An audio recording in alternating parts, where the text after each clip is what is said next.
আপনি যদি মনে করেন আপনি কারো জীবনের খুব ভালো বন্ধু, আপনাকে ছাড়া তার চলবেই না, তাহলে আপনি ভুল ভাবছেন। বিশ্বাস করুন, কেউ না কেউ তার জীবনে এসে আপনার জায়গাটা ঠিক নিয়ে নেবে, কিংবা সে নিজেই আপনাকে রিপ্লেস করে ফেলবে। পৃথিবীতে প্রতিটি জিনিসই এমন, কোথাও কারো জন্য কিচ্ছু থেমে থাকে না, কিচ্ছু না। হয়তো সাময়িক কষ্ট হয়, মেনে নিতে বা মানিয়ে নিতে কিছুটা সময় লাগে, তবে কারো জন্য কিচ্ছু আসলে অপেক্ষা করে না।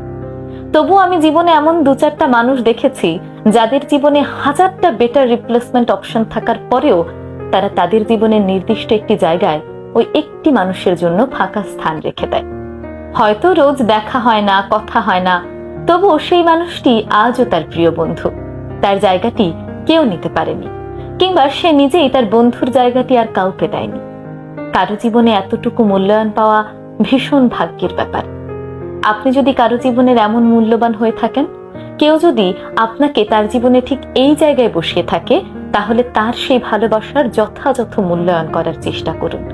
তার ভালোবাসা, তার সেই গুরুত্বকে আপনি শ্রদ্ধা করুন, সম্মান করুন। তার সেই ভরসা এবং বিশ্বাস বজায় রাখার চেষ্টা করুন, কারণ আপনি সেই ভাগ্যবান মানুষ যে কারো জীবনের সবচেয়ে ভালো বন্ধু হতে পেরেছেন, কিংবা কারো জীবনের ভালোবাসার মানুষ হতে পেরেছেন। সবাই কিন্তু এই জায়গাটি পায় না।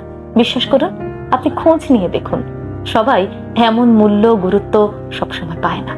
তার মানে আপনি ভীষণ ভাগ্যবান, আর তাই সেই মানুষটিকে মূল্যায়ন করুন।